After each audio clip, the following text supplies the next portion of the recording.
Assalamualaikum warahmatullahi wabarakatuh. Perkenalkan, nama saya Fadli Nurimawan, NIM 2024 10102039, mahasiswa perkuliahan Sistem Basis Data kelas E. Pada kesempatan kali ini saya akan menjawab berupa soal-soal yang ada pada modul ke-13, yaitu Select Multi-Table. Nah, di sini ada modulnya dan ada peta dari database Northwind. Nah, di sini soal-soal yang saya jawab adalah soal-soal yang tidak di bold. Jadi soal-soal ini sudah saya copy ke dalam query untuk mempermudah presentasi saya. Nah, selanjutnya kita mari masuk pada query-nya. Kita mulai pada soal pertama. Soal pertama yaitu pada bab A, kita diminta untuk select dua tabel. Dan di sini kita diminta untuk menampilkan nama produk, harga, serta nama kategori barangnya berturut berdasarkan nama kategorinya. Nah, di sini caranya adalah dengan kita select dulu. Ini kita hiraukan sebentar. Kita select dari produk. Nah, kita gunakan P ini apa? P ini sebagai inisial dari produknya. Untuk mempersingkatnya, kita joinkan, kita gabung dengan tabel kategoris, yaitu C. Nah, kenapa dengan kategoris? Nah, pada mapnya kita bisa lihat pada produk itu langsung terhubung dengan kategoris. Nah, penghubungnya ada di atas. Dan foreign key-nya untuk kita tahu bahwa kategoris dan kategori itu ada di tabel produk. Nah, di sini kita gunakan sebagai foreign key. Nah, itu kita gunakan sebagai apa? Nah, di sini kita buat on query-nya p kategori ID foreign key sama dengan kategori ID. Jadi di tabel P tadi ada kategori ID, di tabel C juga ada kategori ID. Jadi kita sambungkan dengan cara kita pick dari foreign key-nya dan primary key-nya. Nah, kita order by, kita urutkan berdasar kategori name dari ascending, jadi dari yang A, dari alfabet A, alfabet paling awal. Kita coba run. Nah, di sini karena tidak ada, jadi dari B ke C dan udah urut ke P ke S dan sudah bisa menemukan produk name, unit price, dan kategori name. Selanjutnya kita lanjut pada nomor 7, dan di sini kita diminta untuk menampilkan nama perusahaan customer, ID transaksi pembelian yang perlu dilakukan, serta tanggal pembelian berturut berdasarkan nama perusahaan. Dan di sini kita select, kita gabungin antara tabel customer dan tabel dari orders yang karena transaksi. Di sini hanya dua tabel saja. Kita select company name, order ID name, dan order date, tanggal pembelian. Dari customer sebagai C gabung dengan tabel order sebagai O. Foreign key-nya di sini adalah customer ID. Nah, kita urutkan berdasarkan company name dari huruf paling awal. Kita coba run. Ya, di sini sudah dari A sudah urut ya. Nah, selanjutnya mari kita masuk pada soal nomor 8. Di sini kita diminta untuk menampilkan ID orders, tanggal order, serta ID barang yang dibeli pada order tersebut. Nah, di sini kita gabungin dari tabel order dan tabel ID barang. ID barang ini harusnya ada di produk ya, tapi kalau kita lihat di mapnya, ID barang itu ada di order details juga. Jadi kita tidak perlu langsung ke produk, cukup dengan order detail kita sudah bisa mendapatkan dari produk ID-nya. Jadi kita gabungin dulu order dan join order details. Kita coba run. Dan ya sudah benar. Order ID, order date, dan produk ID. Nah, selanjutnya adalah kita masuk pada bab ke B, yaitu select lebih dari dua tabel. Nah, di soal nomor 4, soal tidak di bold, adalah kita diminta untuk menampilkan ID orders, tanggal orders, nama barang, serta harga barang yang terjual. Order dan barang, nama barang. Nah, nama barang ini baru ada di tabel produknya. Nah, kita gabungin dari 3 tabel, berarti dari order details ke produk. Nah, tadi kita lihat bahwa dari order, join order details, yang sama itu adalah order ID sebagai foreign key-nya. Kita joinkan lagi, caranya seperti ini. Kita inisialkan juga. Dan kita gabungin lagi dengan antara order details ke produk. Nah, di sini foreign key-nya adalah produk ID ya. Di sini kita bisa lihat produk ID. Nah, kita selectkan order ID-nya, order date, produk name, dan harga barang yang dijual, yaitu OD unit price.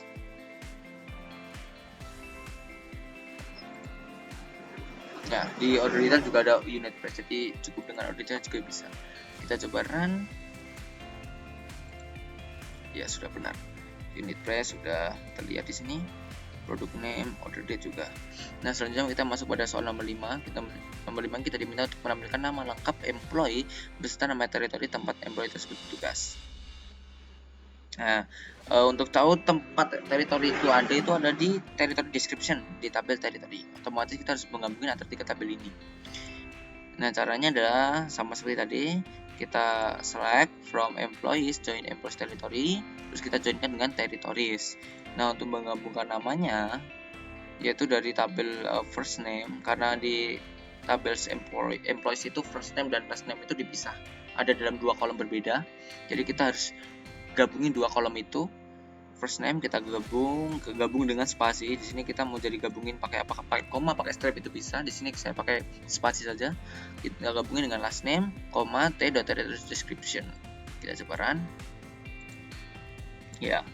Nah, di sini Andre Fuller spasi yaitu sebagai penghubungnya. Udah masuk pada nomor ke-6 di bab B masih sama, yaitu kita diminta untuk menampilkan nama customer, order ID, tanggal order beserta nama shipper yang mengirimkan barangnya.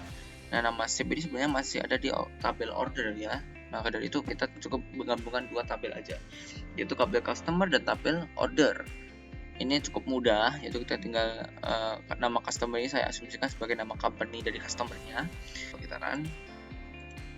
Nah, subname sudah ada di sini, sudah sesuai dengan apa yang diminta.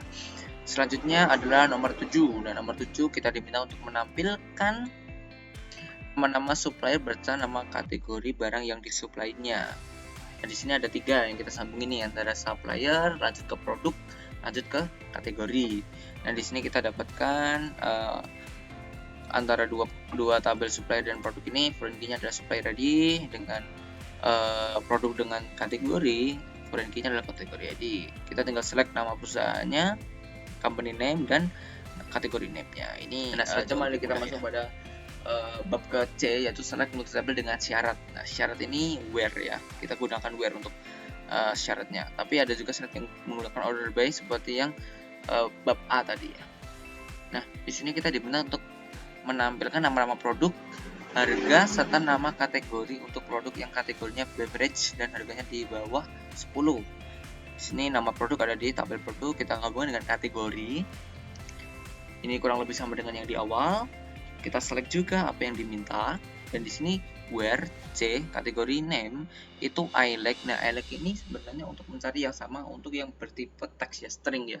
Jadi dia juga ILEC ini untuk yang tidak sensitif, artinya kapital atau tidaknya dalam string itu tidak begitu dihiraukan, jadi tidak sensitif. Dan di sini karena p.unit price itu kurang dari 10, itu di bawah $10 seperti ini. Jadi kita coba run. Nah, di sini sudah unit price-nya di bawah 10, ini sudah benar, dan kategori name-nya beverage. Selanjutnya adalah nomor 6. Nomor 6 kita diminta untuk menampilkan nama perusahaan, customer asal USA, order date, order ID, tanggal transaksi yang pernah dilakukan sebelum tahun 1997, serta tanggal pembelian berturut berdasarkan tanggal pembelian. Nah, select C company, kita gabungin antara customer dan order seperti yang di awal. Nah, di sini syaratnya adalah di mana country-nya itu seperti USA, yaitu USA. Saya buat ILEC seperti tadi. Nah, di sini kita gabungin dengan dan. Di sini adalah order ID transaksi yang pernah dilakukan sebelum tahun 1997. Nah, yang kan sudah pernah ya, berarti recovery date. Nah, di sini kenapa pakai extract year? Extract year ini kita gunakan hanya untuk mengambil tahunnya saja. Sedangkan kalau kita pakai recovery date aja, nanti yang muncul tahun, bulan, dan hari, dan itu kalau kita cari berdasarkan tahunnya akan jauh lebih sulit. Nah, di sini kita gunakan extract year. Jadi kita ngambilin tahunnya kurang dari sebelum ya, artinya sebelum tahun 1997, kita petik juga jangan lupa, dan kita urutkan berdasarkan tanggal pemberian dari yang paling lama. Ya, di sini dari 996. Di nomor 7 kita diminta untuk menampilkan nama customer, order ID, tanggal order, beserta nama shipper yang mengirimkan barang untuk order yang tujuan pengirimannya sama dengan negara asal employee. Jadi kita juga menggabungkan employee juga di sini. Dan dilakukan setelah tahun 1997. Kita select company name, order ID, order date, ship name dari tabel customers. Sebagai C kita joinkan dengan orders, tabel orders. Foreign key-nya adalah customer ID. Nah, di sini juga kurang lebih seperti yang di awal. Nah, di sini di mana ship country-nya itu negara tujuan kapal itu sama dengan asal negara dari employee. Jadi employee itu juga ada kolom country kita bisa gunakan. Di sini kita sama dengan kan, di mana ship country-nya sama dengan country di tabel employee, dan kita ekstra kita ambil tahunnya dari order date yang sudah lebih dari 1997 seperti itu. Nah, kurang lebih seperti ini hasilnya sudah benar. Dan selanjutnya kita masuk pada nomor 8. Di nomor 8 kita diminta untuk menambahkan untuk produk yang harganya 5-10 dolar. Tampilkan nama-nama supplier beserta nama kategori barangnya. Kita gabungin dari tabel supplier ke tabel produk dulu, baru ke tabel kategori. Jadi di sini kita select as company, as kategori name. Oh, di sini ada glitch ya. Sudah ketiga di sini tapi tidak muncul. Jadi di sini coba glitch. From supplier join seperti tadi, dan di mana unit price-nya itu di antara between 5 dan 10 dolar. Nah, ini auto join. Di sini kita diminta untuk menjoinkan dalam satu tabel yang sama. Jadi kita bisa pisah satu tabel itu. Nah, di sini jika E1 many dan E2 one, tunjukkan key di E1 dan E2 yang digunakan untuk menjoinkan E1 dan E2, manakah yang menjadi tabel manager, tabel E1 atau tabel E2. Nah, E1 many dan E2 many. Nah, kalau kita logikkan sebagai manager dan karyawan, otomatis kalau dalam kehidupan ya, karyawan itu biasanya melapor pada satu manajer, dan otomatis satu manajer itu biasanya mendapat laporan dari beberapa karyawannya. Itu dalam satu bidang ya, dalam satu bagian. Jadi karyawan melapor pada satu manajer dapat laporan dari beberapa karyawan. Nah, di sini kita bisa lihat bahwa many-nya itu ada di sisi karyawannya. Di sini kita gunakan employee-nya sebagai E1. Kita inner join employee E2. Di mana E1 itu reports to adalah karyawan. Nah, reports to ini apa? Dan employee. Jadi kita gunakan adalah foreign key-nya. Jadi saya jelaskan di sini. Nah, di sini belum terbagi nih jadi dua tabel. Masih ada satu, tapi di sini kita bisa lihat bahwa di kolom reports to ini ada yang isinya sama nih, dua. Artinya mereka kan melapor pada orang yang sama. Di sini diinisialkan sebagai dua. Jadi dua ini mendapat laporan dari beberapa orang. Jadi situ bisa kita asumsikan sebagai dari foreign key-nya. Seperti itu. Lanjut kita run. Nah, sudah benar di sini. Di tabel kiri, ya kan, tabel kiri ini sebagai karyawan, dan di kanannya ada first name last name juga. Ini sebagian dari manager. Nah, ini manager. Nah, untuk nomor 2 kita diminta untuk menampilkan nama lengkap employee serta nama lengkap pemimpinnya jika E1 many dan E2 one. Ini sama seperti nomor 1 tadi ya. Jadi kita kopas saja untuk select from inner join-nya.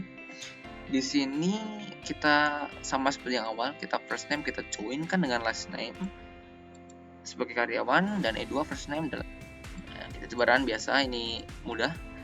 Nah, udah dapat nih Andre Fuller, manajernya. Nancy melapor ke Andre Fuller. Nomor 3 kita diminta untuk menampilkan nama lengkap bawahan serta nama lengkap pimpinan yang termasuk pimpinan yang tidak memiliki bawahan dan bawahan yang tidak memiliki pimpinan.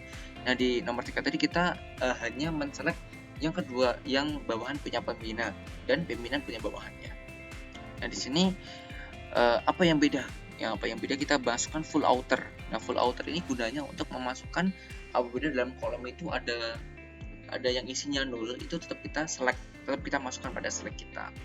Nah, coba dan ini kita coba run ya. Nah, di sini ada Andrew Fuller, itu 0, itu dia tidak melapor ya karena dia adalah wakil presiden, jadi dia tidak melapor. Walaupun 0, jadi tetap kita masukkan dengan full outer ini. Di sini juga Laura Mikhail tidak punya bawahan, juga kita masukkan ke dalam select-nya.